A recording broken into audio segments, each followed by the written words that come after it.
Dosette de connaissances. Aujourd'hui, Alexander Fleming.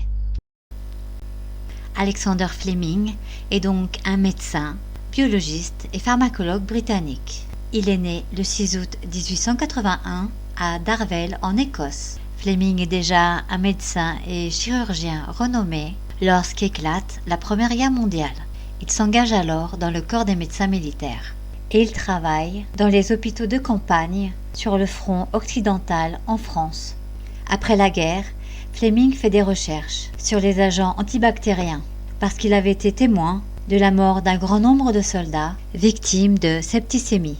Petite parenthèse, le terme septicémie a été créé en 1837 par le médecin français Pierre Pierry et il désigne la présence de bactéries voire de champignons ou de virus dans le sang. On continue.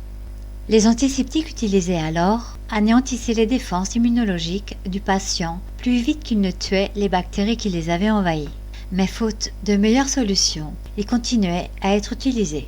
En 1921, Fleming s'occupe à mettre au point de nouveaux vaccins et il s'intéresse à l'étiologie de la grippe. L'étiologie d'une maladie étant sa cause. Et c'est dans ses recherches qu'il découvre en 1922 une enzyme appelée lysozyme, qui est le premier antibiotique naturel identifié. Et bien qu'elle n'ait pas donné lieu à des applications thérapeutiques, la découverte du lysozyme a joué un rôle important dans l'étude des mécanismes enzymatiques. Et c'est en 1928 que Fleming découvre la pénicilline. Par hasard. Après des vacances, de retour à son laboratoire de recherche où il enquêtait sur les propriétés des staphylocoques, il remarqua que beaucoup de ces boîtes de culture avaient été contaminées par une moisissure verte, issue d'un champignon, le Penicillium notatum. Et il remarque surtout qu'au contact de celle-ci, les staphylocoques sont détruits. Il émet alors l'hypothèse qu'une substance sécrétée par le pénicillium en est responsable.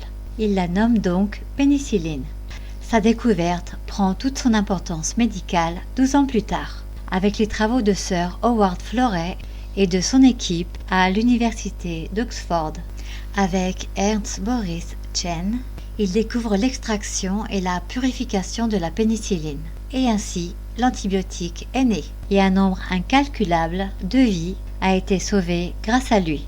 Et c'est donc pour cette découverte qu'il reçoit en 1945 le prix Nobel de médecine, avec Howard, Walter Florey et Ernst Boris Chen. Au cours de son existence, Alexander Fleming a écrit et publié de nombreux articles concernant la bactériologie, l'immunologie et la chimiothérapie.